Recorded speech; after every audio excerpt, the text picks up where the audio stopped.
Hola hermanos, el día de hoy 14 de diciembre del 2021.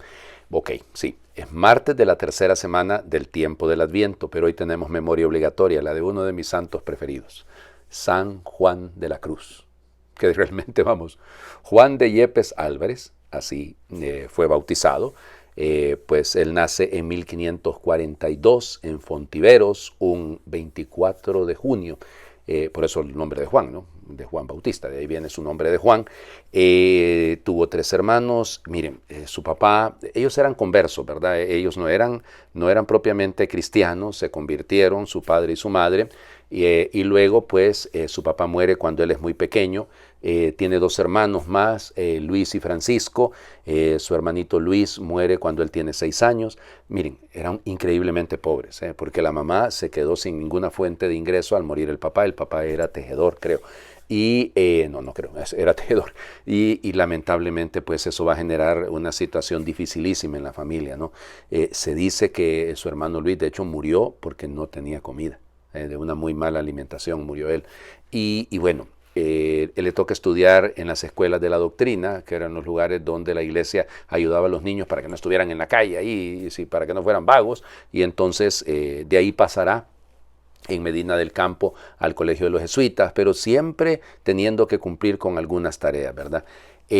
Bueno, tengo que ir siendo breve, ¿no? Miren, vamos, la cumbre de la mística junto con Santa Teresa de Jesús, de la mística española.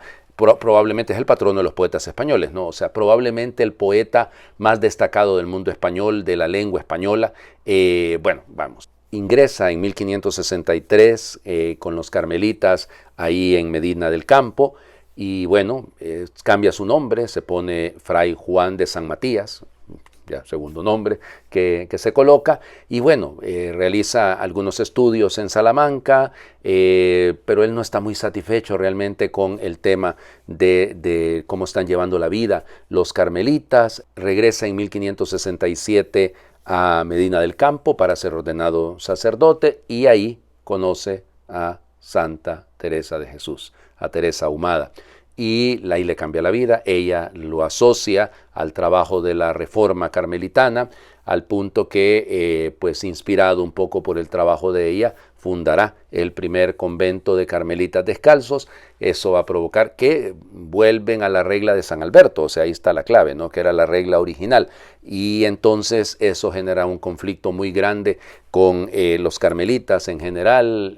Miren, una cosa terrible, ¿no? Porque estuvo encarcelado, de hecho en 1575, en 1577 estuvo durante 8 meses en la cárcel. Ahí compone el Cántico Espiritual y los versos de la Fonte, es una fuente que emana, en fin, pero la orden luego pasará a ser reconocida en 1580, separada, exenta de los carmelitas, y en 1588 propiamente ya una orden particular. Miren, fue maestro de novicio, fue superior, sufrió muchísimo, realmente Juan sufrió muchísimo. Bueno, perdón, cuando se hace la primera fundación, entonces ya se cambia el nombre y se pone Juan de la Cruz, que ya será su nombre definitivo. Vamos, en la noche que va del 13 al 14 de diciembre de 1591, pues muere Juan en Úbeda. Y bueno, sus restos son trasladados a Segovia, allá están. Yo he tenido la gracia de celebrar la Santa Eucaristía ahí a los pies, bueno, no a los pies porque está en alto, realmente de la tumba donde está enterrado Juan de la Cruz. Fue él, ya les digo, es doctor de la Iglesia, fue canonizado en 1726, fue declarado doctor de la Iglesia en 1926, o sea, a los 200 años de su canonización. Así fue como 1726 su canonización, en 1926 fue declarado doctor de la Iglesia por el Papa Pío XI. Al final les voy a proponer que hagamos como oración 4 pedazos de poemas de Juan de la Cruz, un poco así arbitrarios, pero que me parece que resumen, sintetizan muy bien el sentir y el pensar de Juan. Bueno, vamos a las lecturas del día de hoy. Leemos hoy al profeta Sofonías, fíjense ustedes, Sofonías capítulo 3, y es una lectura litúrgica, el versículo 1 y 2 y luego del 9 al 13. Ay de la ciudad rebelde y contaminada, de la ciudad potente y opresora. No ha escuchado la voz ni ha aceptado la corrección. No ha confiado en el Señor ni se ha vuelto hacia su Dios. Pero hacia el fin daré otra vez a los pueblos labios puros, para que todos invoquen el nombre del Señor y los sirvan todos bajo el mismo yugo.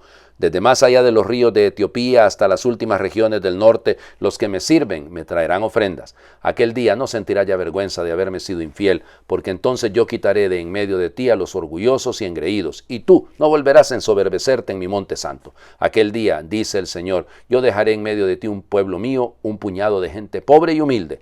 Este resto de Israel confiará en el nombre del Señor. No cometerá maldades ni dirá mentiras. No se hallará en su boca una lengua embustera. Permanecerán tranquilos y descansarán sin que nadie los moleste. Palabra de Dios. Te alabamos, Señor. Ok, noten la idea del resto, entre los profetas del posexilio, aun y cuando Sofonías ya sabemos no es que vive esa realidad realmente, pero esa idea del resto de un pequeño grupo, de un pequeño pueblo que es fiel, que cumple, ¿no? Que habla. Por eso, fíjense la insistencia en la lengua embustera, en la lengua que promete, pero que no cumple. O sea, no, este será un pueblo fiel, ¿ok? Que cumplirá realmente con lo que le pide. Entonces, este pueblo mío, eso es lo lindo de este texto, ¿no? Este pueblo mío, este puñado de fieles, son de donde, la semilla de donde surgirá un nuevo pueblo, una nueva realidad. Bueno, si hacemos la comparación como iglesia, es cierto que, somos varios millones nominalmente, pero nos falta la misionariedad, ¿no? Nos falta, por eso la importancia de sentirnos todos corresponsables. Y falta esto es un pequeño resto. Ojalá que vivamos con la conciencia de que aunque somos pocos, seamos buenos. O sea, vivamos con fidelidad, no del diente al labio. El Evangelio, Mateo, capítulo 21, versículos del 28 al 32. En aquel tiempo Jesús dijo a los sumos sacerdotes y a los ancianos del pueblo, ¿qué opinan de esto? Un hombre que tenía 2 hijos fue a ver al primero y le ordenó, hijo, ve a trabajar hoy en la viña. Él le contestó, ya voy, señor, pero no fue. El padre se dirigió al segundo y le dijo lo mismo. Este le respondió, no quiero ir, pero se arrepintió y fue. ¿Cuál de los dos hizo la voluntad del padre? Ellos le respondieron, el segundo. Entonces Jesús les dijo, yo les aseguro que los publicanos y las prostitutas se les han adelantado en el camino del reino de Dios, porque vino a ustedes Juan, predicó el camino de la justicia y no le creyeron. En cambio los publicanos y las prostitutas sí le creyeron. Ustedes ni siquiera después de haber visto se han arrepentido ni han creído en él. Palabra del Señor. Gloria a ti, Señor Jesús. Ni siquiera después de haber visto. ¿Qué vieron?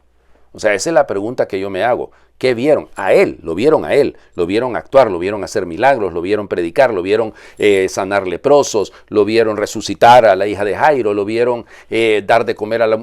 Pero también nosotros lo seguimos viendo, ¿no? O sea, lo seguimos viendo en la Eucaristía y no nos convertimos.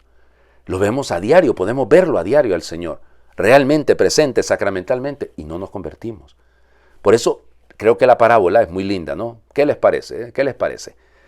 El que dice y no hace, o el que se convierte, pero luego hace. Es importante esto y es fundamental porque en el camino que llevamos del Adviento, la conversión la conversión es permanente, no es una actitud que debe ser propia del creyente, pero digo, en el Adviento se enfatiza, no tanto como en la Cuaresma, pero se enfatiza, siempre se enfatiza. Y entonces, podemos decir un montón de cosas sobre nuestro cristianismo, sobre nuestra manera de ser, que sí efectivamente somos tal o cual de aquel pequeño resto, como les decía el profeta Sofonías, o realmente estamos cumpliendo, pues. Es 1000 veces preferible lo que hace el segundo. Sí, a veces nos hemos equivocado, hemos rechazado a Dios, pero nos arrepentimos, se arrepintió y fue. Esa es la clave. Este es tiempo de arrepentimiento para ir, para movernos, para convertirnos, pero no, insisto, del diente al labio, sino con una actitud que realmente refleje que somos hijos, porque era un padre que tenía 2 hijos. Si no se nos olvida que Dios es nuestro Padre y dejamos de prometer tanto, viviremos actuando. Les invito a hacer como oración, como les digo, estos pedazos de los poemas de Juan de la Cruz. Entréme donde no supe y quedéme no sabiendo, toda ciencia trascendiendo, yo no supe dónde entraba, pero cuando allí me vi, vivo sin vivir en mí, de tal manera espero que muero porque no muero. En mí yo no vivo ya, y sin Dios vivir no puedo. Un pastorcico solo está penando, ajeno de placer y de contento, y en su pastor ha puesto el pensamiento, y el pecho del amor, muy lastimado, no llora por haberle amor llagado.